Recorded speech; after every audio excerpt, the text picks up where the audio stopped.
What is going on, my friends? We are back for another Dragon Champions video. I'm sorry I had a little bit of a gap in my Dragon Champions content. I had a very busy weekend with the family and decided, you know what? I'm just going to relax this weekend. I'm going to relax and just kind of take it easy. I played a ton of Dragon Champions. I'm still just freaking loving this game. I'm still continually surprised by this game. I have ran into a few things that I'm a bit frustrated with, which I'll talk about a little bit in this video. But today, I want to break down the top 15 characters in the entire game as voted on by you, the people in this community. Now, one of my favorite video series I ever started doing in Galaxy of Heroes was a top 15, which merged into a top 25 as the game expanded. And I really wanted to bring it in here. And the way that always functioned was a poll. It's not my opinion. It's polling the community.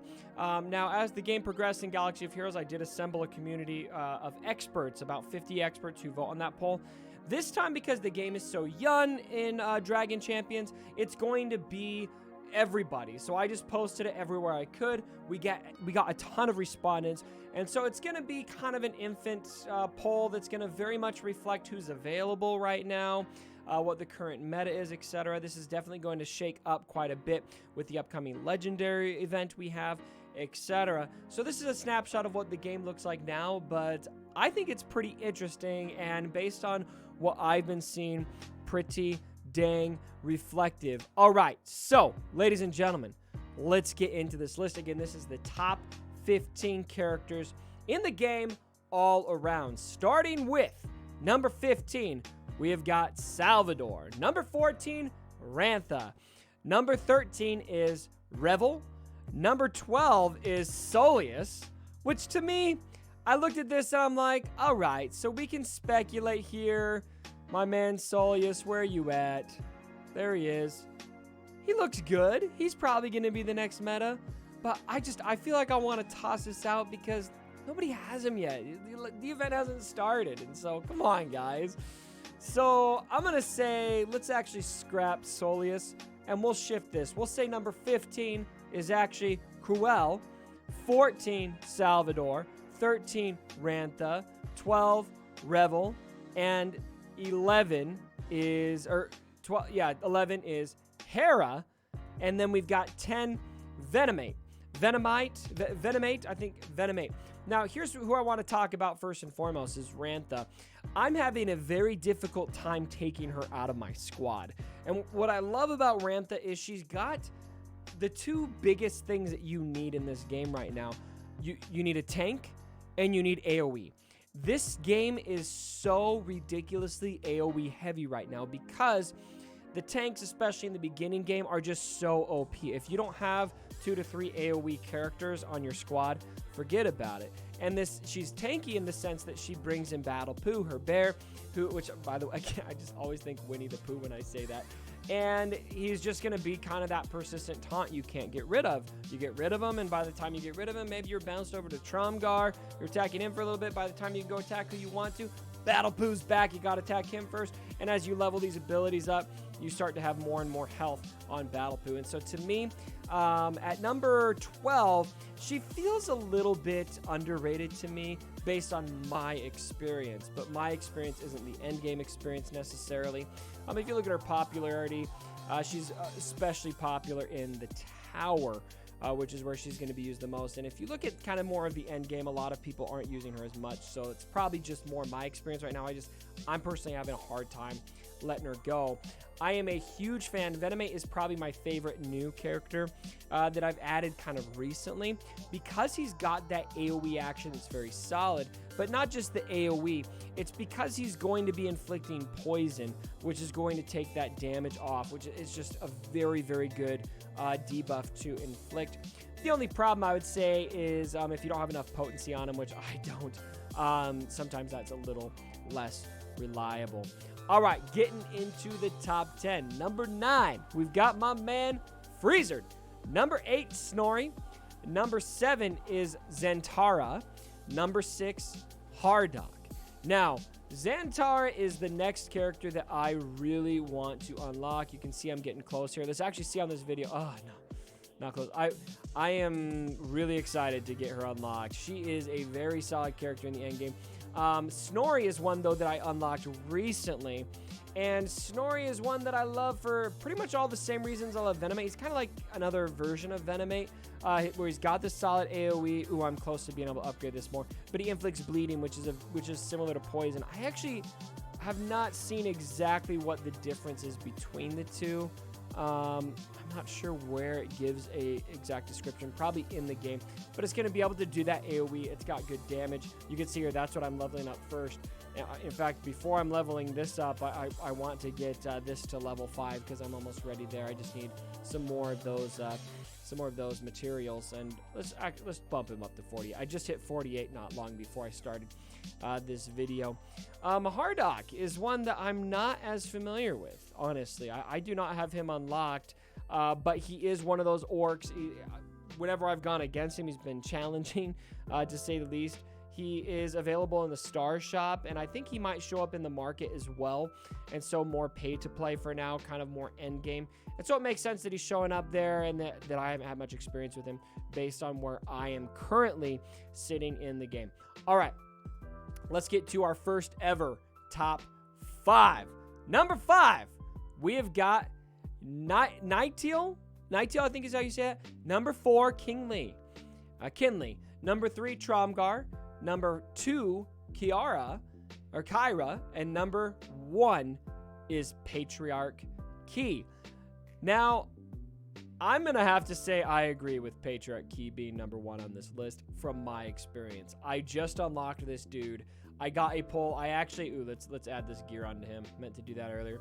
I got a pull in a pack recently that got me to unlock him, and I was like, yes, because I've been trying so hard to get to him. He's a little bit more paid to play, and I have been spending a little bit on the game, and I've just been super pleased with the results. What makes him so good is he just makes your team so survivable. His basic is not too much. He's got looks like he's got magic damage. He's going to increase his shield.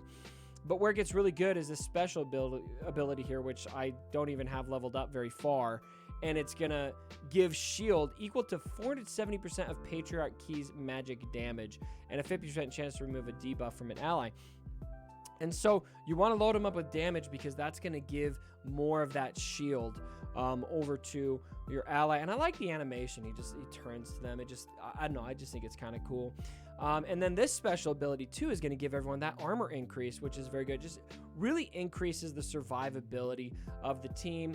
And then his leader, Sensei, is going to be an all ally healing spells. Apply shield equal to 35% of the healing. And so it makes a character like Kyra, who's number 2 on the list, even better. Whenever she uses that healing ability, it's going to be that additional shield. Now, Kyra to me is very solid as well. Number 2 in the game, I'm not sure if she quite deserves that based on what I'm seeing in endgame metas. But for me, where I'm at in the game, yeah, she's at least a number 2 character for me. Having a hard time taking her out of my arena team. That heal is the best that I've got.